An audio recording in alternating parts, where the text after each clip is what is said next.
베드로전서 4장 12절부터 19절까지 있는 말씀입니다. 베드로전서 4장 12절부터 19절까지 한 절씩 교독하겠습니다. 사랑하는 자들아, 너희를 연단하려고 오는 불시험을 이상한 일 당하는 것 같이 이상히 여기지 말고 오히려 너희가 그리스도의 고난에 참여하는 것으로 즐거워하라. 이는 그의 영광을 나타나실 때에 너희로 즐거워하고 기뻐하게 하려 함이라. 너희가 그리스도의 이름으로 치욕을 당하면 복 있는 자로다. 영광의 영, 곧 하나님의 영이 너희 위에 계심이라.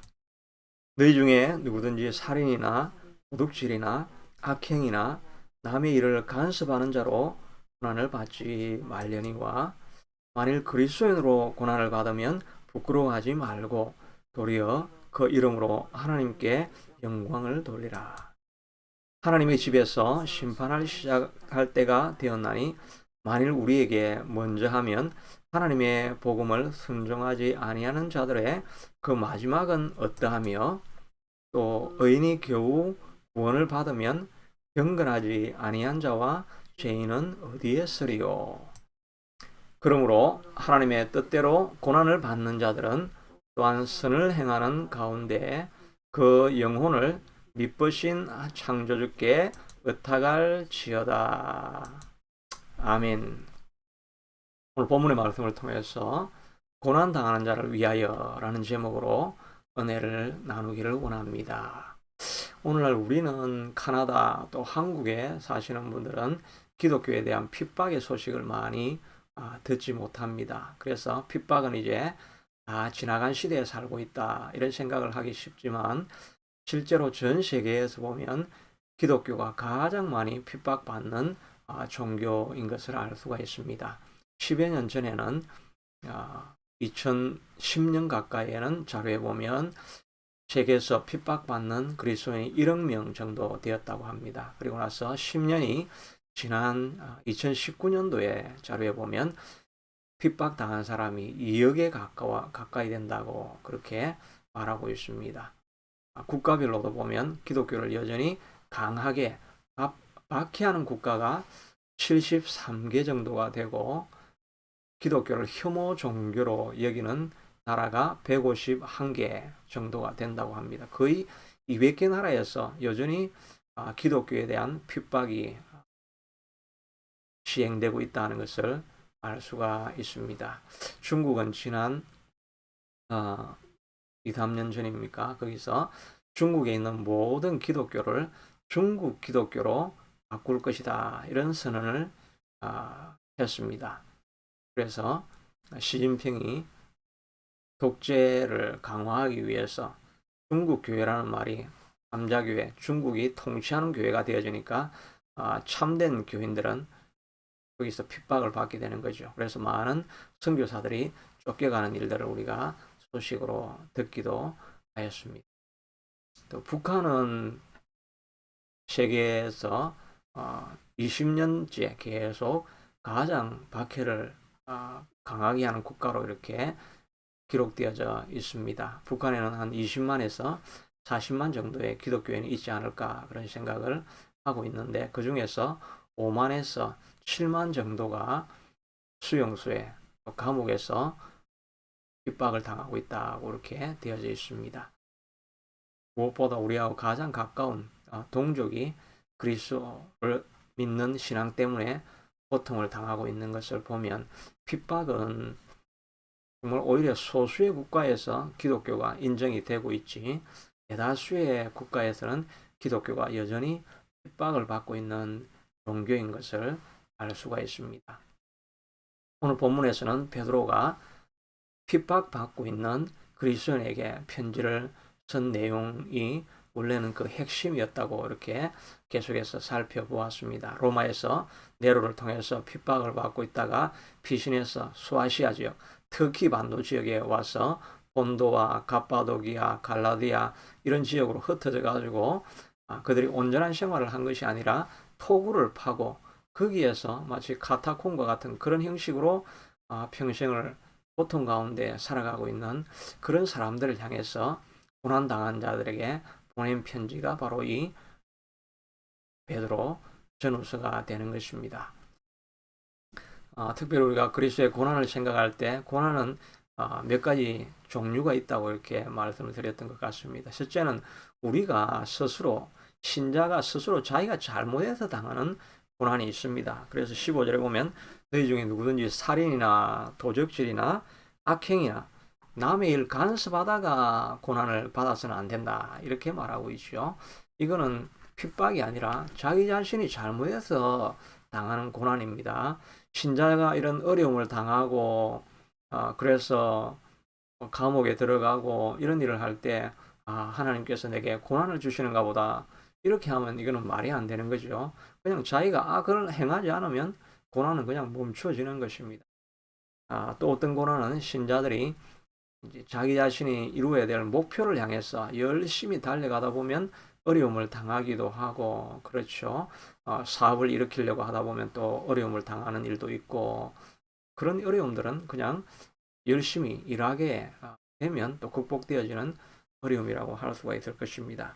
또 다른 고난은 신앙의 성숙을 위해서 찾아오는 연단의 고난이 있지요. 이것은 하나님께서 목적을 가지고 우리를 좀 더 나은 신앙인으로 만들기 위한 것입니다. 고난이 없을 때는 그저 하나님을 가까이 하지 않고 밋밋하게 신앙을 하지만 우리가 고난을 당하게 되어지면 어려움과 곤란을 경험하게 되면 하나님께 가까이 나아가서 하나님을 붙들게 되어지지요. 이런 연단을 위한 고난도 있습니다. 또는 이제 믿음을 지키기 위해서 찾아오는 핍박의 고난이 있죠. 믿음을 붙들려고 하다가 옛날 우리 주기철 목사님, 손양원 목사님 공산주의에 반대해서 또 일제치하에서 믿음을 지키려고 하다가 고난을 당하는 이거는 핍박과 박해를 당해서 하는 고난이 있습니다. 또 하나 우리에게 찾아오는 고난은 우리가 이유를 알 수 없는 그런 고난들이 있죠. 이 코로나와 같은 이런 고난은 우리가 사실 뭐 여러 가지 이유를 찾으려고 하지만 정확한 이유는 우리가 다 알 수는 없는 것입니다. 하나님의 섭리 가운데 맡겨놓을 수밖에 없는 그런 고난이지요.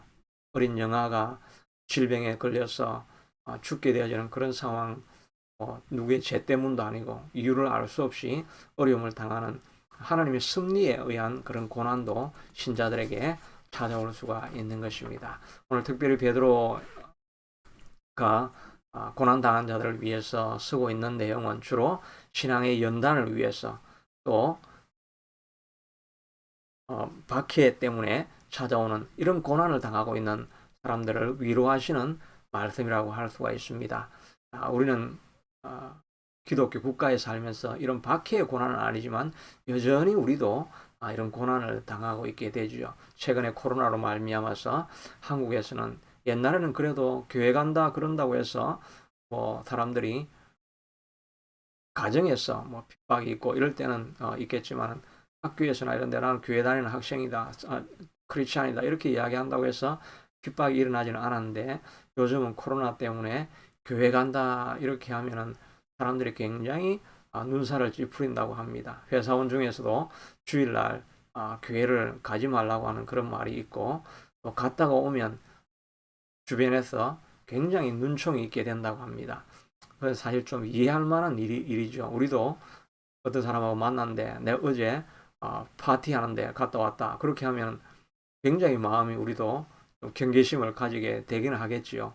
어떤 사람들하고 어울렸는지 모르니까 그런 의미에서 교회 갔다 오는 걸 사람들이 굉장히 꺼리기도 하고 어떤 분은 자기가 인턴십을 가야 되는데 자리를 찾아서 갔더니 서약을 하라고 하는데 교회를 가지 않겠다는 서약을 해라고 이렇게 이야기를 합니다. 회사 측에서는 뭐 또 어쩔 수 없는 그런 일이긴 하지만 이렇게 교회 다니는 것에 대해서 정말 암묵적인 프레셔, 이 압박이 계속해서 오는 그런 상황을 우리가 보기도 하게 되는 것입니다. 한국과 또 이 카나다에서도 이런 또 하나님의 말씀을 따라서 살아가려고 하면 여전히 핍박이 오고 고난이 찾아올 수 있는데 이럴 때 베드로가 우리에게 권면해 주시는 말씀이 무엇인가? 첫째는 큰 어려움이 찾아올 때 결코 놀라지 말라 하는 것을 말해주고 있습니다. 12절에 보면 사랑하는 자들아 너희를 연단하려고 오는 불시험을 이상한 일 당하는 것 같이 이상히 여기지 말고 이렇게 되는데 영어로는 보면 Don't be surprised. 놀라지 말라고 이렇게 말하고 있습니다. 우리가 한 번도 당해보지 않은 어려움들을 당하고 또 환난을 경험하고 이러다 보면 마음에 깜짝 놀라게 됩니다. 너무 급할 때는 하나님도 찾아지지 않습니다. 기도하려고 하는데 기도도 되어지지 아니하고 하나님과 이 사건하고는 아무 상관이 없는 듯이 그렇게 하나님을 생각하지 않을 때가 있습니다. 암 진단을 받게 되면 여러 가지 스테이지를 지나간다고 그렇게 하죠. 처음에는 나는 안 걸렸다 부정을 하다가 몇 군데를 돌아보면서 확인이 되어지고 나면 그때는 분노하게 된다 그러죠. 왜 내가 why me 이렇게 분노하게 됩니다. 그리고 나서 조건부로 인정을 하게 되죠. 뭐 걸리긴 하였지만 내가 손자를 볼 때까지 딸이 결혼할 때까지 내가 살아나야 되게 살 수 있겠지 이렇게 암은 인정을 하지만 부분적으로 인정을 하게 되어지고 그래도 개선이 되어지지 않고 아무것도 할 수 없다는 것을 알게 되면 우울증에 깊이 자포자기하는 상태에 들어가게 된다고 합니다. 마지막에는 그저 수용하고 체념하는 듯이 이렇게 받아들이게 되는 이런 긴 과정을 지나가게 된다고 합니다. 마음이 너무 놀란 것이요. 왜 내게 이런 일이 생겼을까? 이런 생각을 할 때 우리 하나님께서 우리에게 말씀해 주시는 것은 놀라지 말라고 말씀하시는 것입니다. 어떤 상황에서도 하나님께서 주인이 되시고 내 생명의 주인은 하나님이시고 내 인생의 주인은 하나님이시기 때문에 생명을 주신 자가 생명을 취하실 것이다. 이런 담대한 마음을 가지라고 말씀해 주고 있는 것입니다. 이스라엘 백성들이 아수르와 바벨론이 공격이 온다는 이야기를 듣고 이사야 41장 10절에는 백성들을 위로하면서 잘 알려진 말씀이죠. 두려워 말라. 내가 너와 함께 합니다. 놀라지 말라. Don't be surprised. 놀라지 말라. 내가 너와 함께 합니다. 내가 너를 굳세게 하리라. 참으로 너를 도와주리라. 참으로 나의 오른손으로 붙들리라고 말씀해 주시고 있는 것입니다. 우리를 두려워하지 말라라고 말씀해 주고 있습니다. 이런 오늘 찾아오는 이런 연단은 불같은 시험이라고 말씀하고 있지 않습니까? 불 가운데로 지날 때에도 물 가운데로 지날 때에도 두려워하지 말라고 말씀하고 있습니다. 그것이 암이든 사고든 또 부도든 건강의 위험이든 어떤 문제든지 간에 불 가운데 물 가운데 지날 때도 하나님께서 우리를 지켜주신다라고 말씀하고 있습니다. 이사야 43장 1절에 보면 야곱아 너를 창조하신 여호와께서 말씀하시느니라. 이스라엘아 너를 조성하신 여호와께서 말씀하시느니라. 너는 두려워하지 말라. 내가 너를 지명하여 불렀나니 너는 내 것이라. 내가 물 가운데로 지날 때도 너와 함께 할 것이라. 큰 강물이 너를 함몰하지 못할 것이며 불 가운데로 지날 때도 불이 너를 태우지도 못할 것이고 불꽃이 너를 사르지도 못할 것이라. 하나님께서 우리를 지명하고 불러서 물시험이든지 불시험이든지 지켜주시고 보호해 주신다라고 말씀해 주시고 있는 것입니다. 그러므로 우리가 환난을 당하고 어려움을 당할 때 이런 말씀이 우리에게 떠올라야 되는 것입니다. 문제보다 더 크신 하나님이 있다는 것을 우리가 늘 마음에 기억할 때 문제를 누르고 우리의 마음이 이길 수가 있는 것이죠. 그래서 잠언 4장 23절엔 무릇 지킬 만한 것보다 내 마음을 지키라. 이에서 생명의 근원이 나느니라고 말씀하고 있는 것입니다. 마음도 지켜야 되는 것입니다. 마음이 낙심이 되려고 하고 절망이 되려고 하고 상심이 되려고 해서 점점 쪼그라들고 뒤로 물러가려고 할 때 그 마음을 붙들어야 되는 것입니다. 자꾸 말씀을 주입을 시켜 넣어야 되는 것입니다. 환경을 보지 않고 말씀을 볼 수 있게 하도록 이사야 43장 1절에 있는 것처럼 여호와께서 물 가운데 불 가운데 나를 지켜주실 것이다. 이런 약속의 말씀 두려워 말고 놀라지 말라. 내가 너와 함께 함이더라. 너는 마음을 강하게 하고 극히 담대하라. 이런 말씀을 우리 마음 가운데 자꾸 주입을 시켜가지고 무너지려고 하는 마음을 자꾸 붙들어야지 그냥 마음이 가는 대로 가만히 두면 결국 망하게 되는 것입니다. 그것이 사단이 가장 기뻐하는 일이지요. 우리는 마음을 무너지려고 하는 마음을 그 위에 말씀을 넣고 또 믿음의 방패를 가지고 찾아오는 마음의 불안한 생각을 막고 말씀의 검으로 말씀의 창으로 두려움을 물리치고 끊임없는 영적인 전투를 자꾸 해서 마음을 지켜야 우리가 이런 어려움에서 승리할 수 있게 되는 것입니다. 특별히 우리가 하박국도 그런 감사의 기도를 하는 건 몇 번 말씀을 드렸던 것처럼 바벨론이 올라온다는 그 이야기를 듣고 창자가 흔들리고 또 내 목소리가 떨리고 그 다음에 또 온다는 그 소식을 기다리고 있는 중에 마음이 얼마나 두렵고 근심이 되니까 시간이 오래 지나니까 입술이 떨리고 창자가 떨리더니 뼈가 점점 썩어 들어가기 시작하고 온몸이 떨렸다라고 이야기를 하고 있습니다. 그때까지는 이 하박국이 찾아오는 바벨론 군대만, 그 무서운 군대만 자꾸 생각하고 있으니까 온몸에 뼈가 썩이는 것이 들어오죠. 우리도 미래의 두려움, 어려운 환경만 자꾸 생각하면 얼굴이 점점 흑빛이 되어져 가고 생기가 다 떨어져 가고 뼈가 점점 썩여지면서 정말 골다공증이 오게 되는 것이죠. 그때 우리가 해야 될 일은 더 크신 하나님을 바라보아야 되는 것입니다. 그러다가 갑자기 17절에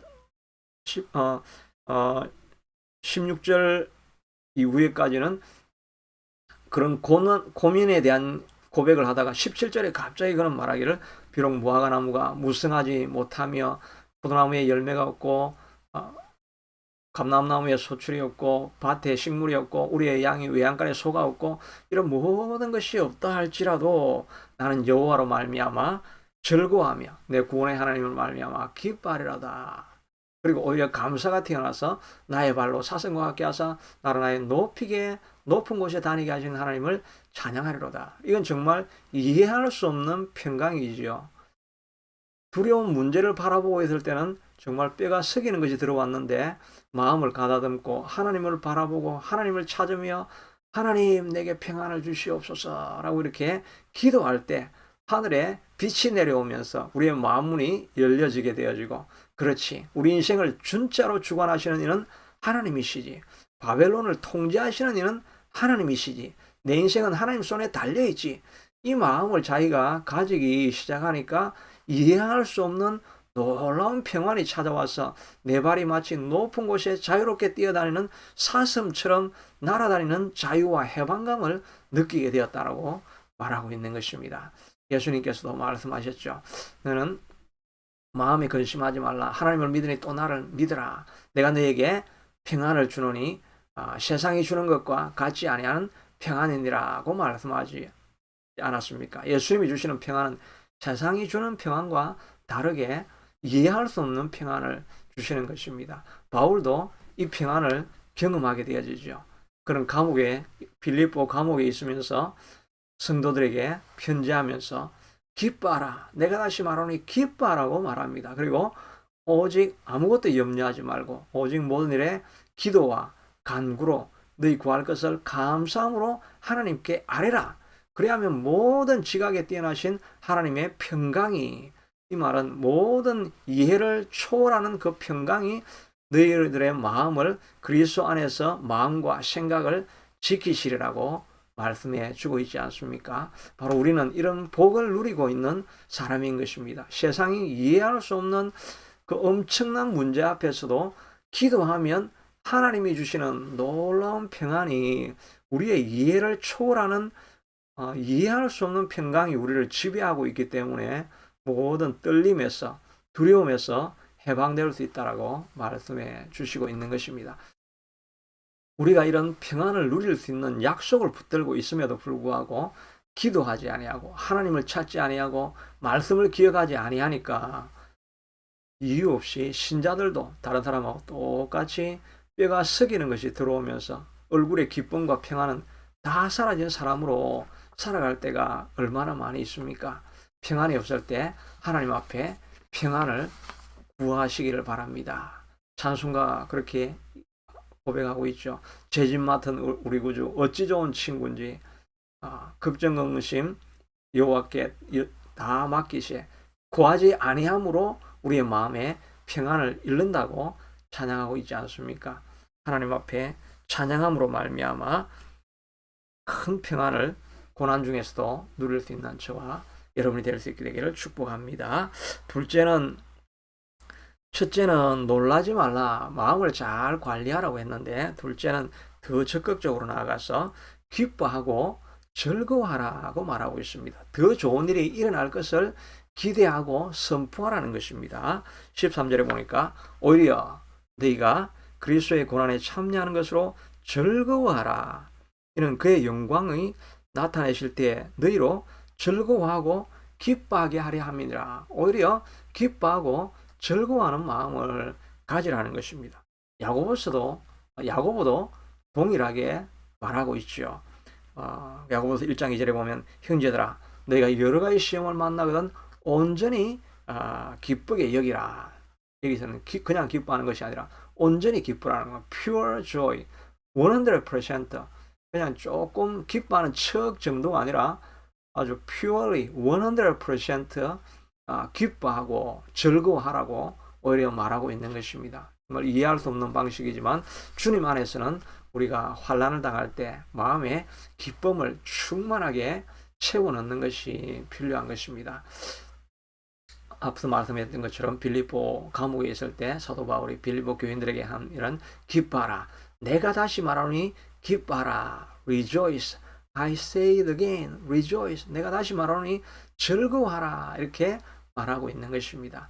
환난과 염려와 근심을 이길 수 있는 길은 기뻐하고 즐거워하려고 하는 그런 마음의 태도를 가지는 것이 필요한 것입니다. 왜냐하면 이런 시련을 통해서 이 연단을 통해서 우리를 더욱더 성숙한 곳으로 이끌어가는 것이기 때문인 것입니다. 정말 어려운 가운데 기뻐하고 즐거워하는 것은 그렇게 쉽지는 않지요. 그러나 우리의 마음의 태도는 항상 이 일로 말미암아 더 나은 일이 일어날 것이기 때문에 기대감을 가지고 하나님 나는 감사합니다. 이런 삶의 태도, 애티튜드를 가지고 어려움을 당하라는 부탁을 하시고 있는 것입니다.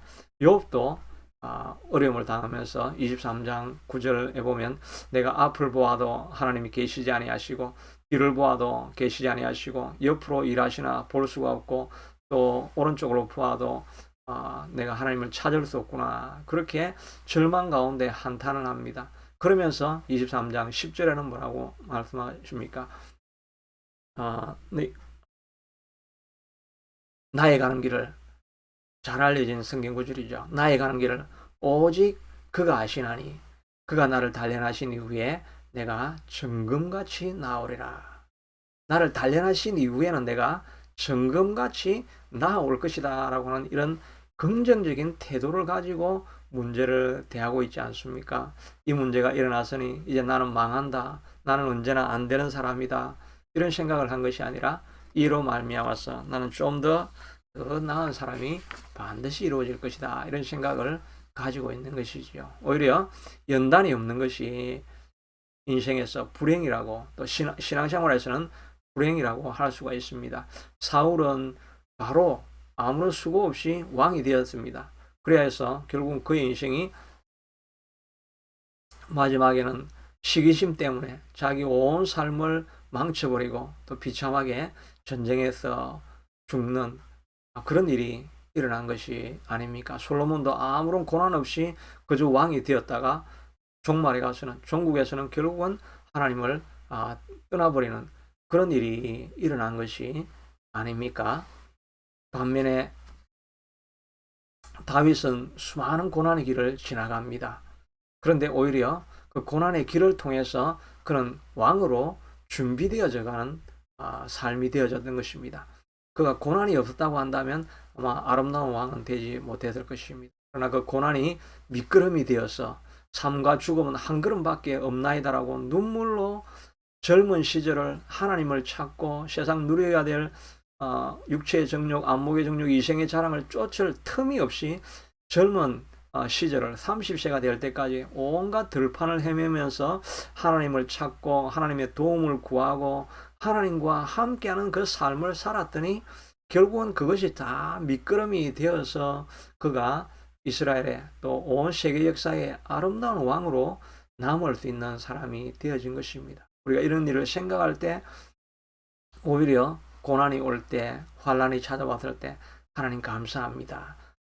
이 고난으로 말미암아 내게 더 큰 영광이 나타날 것입니다. 이런 마음을 늘 가지는 것이 필요할 것입니다. 그래서 야고보는 너희 인내를 온전히 이루라. 이는 너희로 온전하고 구비하여 조금도 부족함이 없게 하려 함이라. 온전하고 구비해서 전혀 부족함이 없는 흠없는 사람으로 만들기 위해서 그런 고난의 길을 걸어간다고 가게 하셨다고 말씀하시고 있는 것입니다. 우리가 마음으로 인정하기는 쉽지 않지만 그러나 믿음의 눈을 가지고 이 더 좋은 나를 이끌어 가시는 하나님의 은혜의 손길입니다 라고 하면서 날마다 찬양하고 날마다 하나님 앞에 간구하고 즐거워하고 기뻐하는 마음으로 나아갈 수 있게 되기를 바랍니다.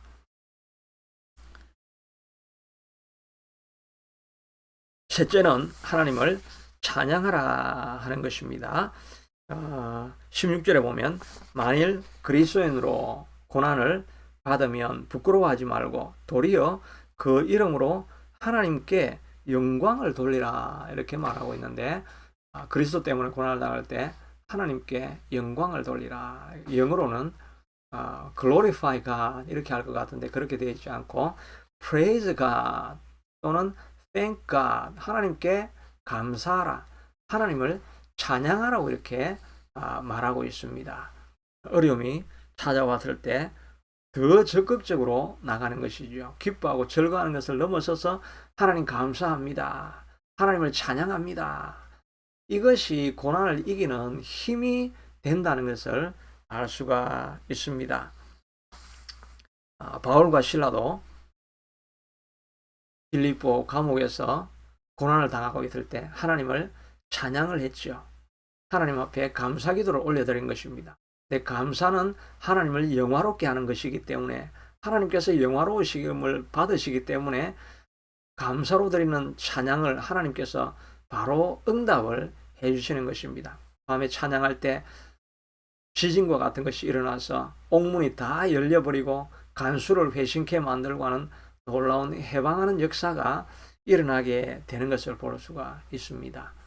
이스라엘 백성들은 여리고성을 맞이하면서 그 앞을 13바퀴를 돌고 맨 마지막에는 큰 소리로 여리고성은 무너져라 하고 무너졌다라고 이렇게 이야기를 선포를 한 것이죠. 그렇게 큰 소리로 외치는 게 뭐냐니까 바로 찬양입니다. 이렇게 찬양을 하면 하나님께서 즉각적으로 응답해 주시는 것입니다. 환난 중에 있을 때 하나님 감사합니다. 하나님 감사합니다. 하나님 감사합니다. 10,000번을 외우면 하나님께서 응답하시게 될 줄로 믿습니다. 어느 암 환자도 하나님 앞에 감사합니다. 감사합니다. 그냥 기도실에 앉아가지고 10,000번을 감사합니다. 감사합니다. 감사합니다. 했더니 그냥 암이 다 사라졌다는 것 아닙니까? 이것이 바로 감사의 능력이고 또 찬양의 능력인 것입니다. 찬양이 바로 감사하는 것이지요.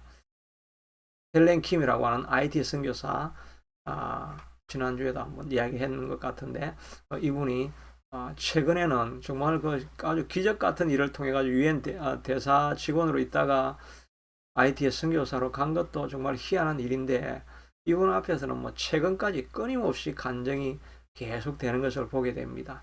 작년 코로나가 시작되고 난 이후에 이분이 코로나에 걸렸습니다. 그것도 아주 증상이 아주 심각하게 나타나 가지고 병원에서는 기부하고 거기서 회복이 되었다가 다시 집으로 왔다가 다시 증상이 나타나기 시작했는데 그때는 뭐 폐가 다 거의 작동을 하지 않게 되는 그런 상황이어서 죽기 일보 직전이었습니다.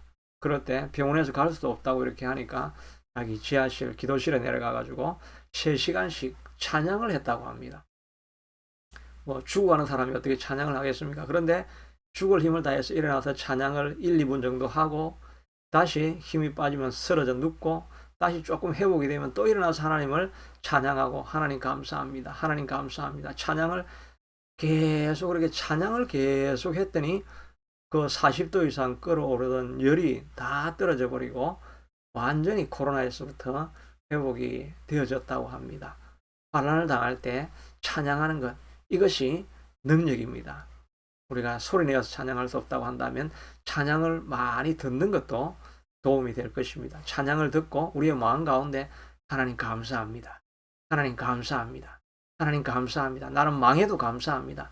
하나님 지금까지 구원해 주신 것만 해도 감사합니다라고 이렇게 고백을 하는 것입니다. 감사할 이유가 무엇인가? 17절, 18절이 바로 그 내용을 담고 있습니다. 하나님의 집에서 심판을 시작할 때가 되었나니 만일 우리에게 먼저 하면 하나님의 복음을 순종하지 아니한 자들은 그 마지막은 어떠하며, 우리에게 먼저 하면 이 말은 심판할 날이 이제 시작이 되어졌는데 이 심판을 우리가 먼저 받으면 이라고 말입니다. 그러니까 신자들도 하나님 앞에 다 부활되어지고 일어나게 되어지면 신자들도 먼저 재판을 받습니다. 재판을 받되 내가 천국에 들어갈 수 있는 자격이 뭐가 있느냐 그렇게 이야기하면 저는 자격이 없습니다. 예수의 보배 피를 믿음으로 말미암아 자격이 있습니다. 이렇게 이야기할 때 천국으로 들어가게 됩니다. 그러나 불신자들은 심판을 받게 될 때 그리스도를 믿지 아니하는 것 때문에 그는 심판을 받게 되는 거죠. 그러니까 우리에게 먼저 재판을 받으면 하나님의 복음을 순종하지 아니하는 자들은 그 마지막 심판은 어떠하겠느냐? 또 의인이 겨우 구원을 받으면, 경건하게 살아가는 사람들이 겨우 구원을 받으면 경건하지 않은 죄인들은 어떻게 되겠느냐? 그러니까 우리는 하나님을 신뢰하는 사람들로 살아가게 되니까 우리는 구원받은 자이니까 얼마나 감사한가 하는 것입니다.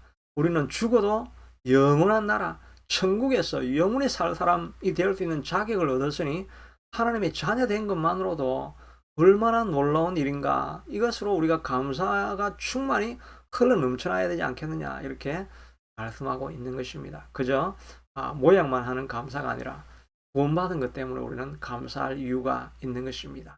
감사할 마음이 생기지 않아도 하나님 감사합니다. 하나님 찬양합니다. 하나님을 높여드립니다. 우리 하나님이 홀로 영광을 받아주시옵소서. 우리 하나님이 홀로 찬양을 받아주시옵소서. 하나님의 이름이 온 땅 위에 높이 들리시기를 소원하나이다. 하나님을 계속 경배하다 보면 마음에 큰 환난과 고통 가운데서도 평안이 찾아오게 되는 것입니다. 이번 남은 3, 4일 주일을 맞이하기 전까지 매일매일 어느 순간 어떤 위치에 있든지 계속 감사의 말을, 찬양을 계속해서 올려드릴 수 있게 되기를 바랍니다. 마지막으로는 하나님의 일은 멈추지 않아야 한다는 것입니다. 고난이 온다고 멈추는 것이 아니라 그를 계속하라고 말하고 있죠. 19절에 보니까 그러므로 하나님의 뜻대로 고난을 받는 자들은 또한 선을 행하는 가운데서 그 영혼을 믿으신 창조주께 의탁할지어다. 한국말로는 조금 어렵게 되어 있는데 영어로는 commit yourself to the creator. 창조주에게 너의 삶을 맡기고 continue to do good. 선한 일을 계속하라고 말하는 것입니다. 하나님 앞에 무슨 고난이 일어나고 핍박이 찾아오고 어려움이 찾아오든지 죽으면 죽고 하나님 앞에 다 맡겨드리면서 계속 선한 일을 하라고 말하고 있는 것입니다. 사단의 최종적인 목적이 무엇이겠습니까? 우리를 계속해서 핍박하고 위협하고 마음을 놀라게 만들고 떨게 만들어서 하나님이 하려고 하셨던 선한 일을 그만두게 만드는 것입니다. 우리는 사단이 어떤 공격을 하든지 간에 멈추지 않고 계속해서 달려갈 수 있게 되기를 바랍니다. 느헤미야는 성벽을 짓는다고 하니까 산발락과 도비야가 계속해서 일어나가지고 막고 너를 죽이겠다고, 자객을 보내겠다고 협박을 하고, 또 오노 평지로 와서 협상을 하라고 하고, 국경 주변에 와서 우리가 계속 공격을 하겠다고 위험을 놓고, 그래서 변방에 있는 사람들이 10번이나 찾아와서 그만 스탑하라고, 계속 스탑하라고, 백성들도 또 주변에 있는 사람들도 그만두라고 했지만 느헤미야는 그만두지 않습니다. 하나님 앞에 기도하며 하나님 이 모든 일을 기억해 주시옵소서라고 한 손에 창을 들고 한 손에 벽돌을 들고 끝까지 그 일을 해서 성벽을 재건해가는 모습을 볼 수가 있는 것입니다. 성벽은 교회라고도 할 수가 있겠죠. 우리 개인의 크리스찬의 삶이라고도 할 수가 있을 것입니다. 사단은 끊임없이 우리의 삶을 통해서 하나님의 영광을 드러내려고 하면 그만두라. 모든 위협을 가지고 끊임없이 우리에게 찾아옵니다. 기도 그만해라. 성경 읽지 마라. 말씀 듣지 마라. 예배에 동참하지 마라. 그럴 시간이 어디 있냐. 이렇게 계속 공격이 옵니다. 교회를 세워나가려고 하면 그만해라. 너희들도 바쁜데 무슨 교회 일이냐. 끊임없이 우리를 위협하지만 그때도 commit yourself to God. 하나님 앞에 여러분의 삶을 맡겨드리고 continue to do good. 선한 일을, 하나님의 일을 계속해 가라고 베드로가 부탁을 해주고 있습니다. 그러므로 우리도 환난을 당하는 가운데서도 멈추지 아니하고 주의 일을 계속 감당해서 하나님의 기쁨이 될 수 있는 저와 여러분 되기를 축복합니다. 자비하신 아버지 하나님, 이 땅을 살아가면서 신자들도 끊임없는 환난과 고난과 위협과 핍박을 받게 됩니다. 하나님, 우리의 마음이 떨리지 않도록 마음을 잘 지킬 수 있게 도와주시옵소서.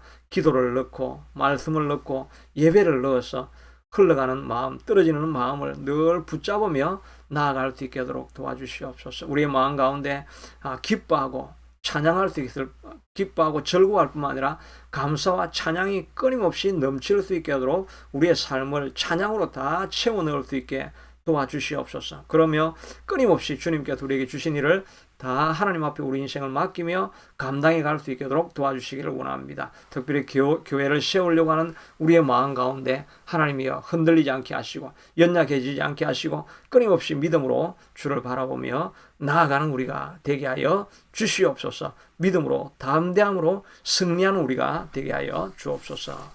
예수님 이름으로 기도드리옵나이다. 240장 찬송입니다.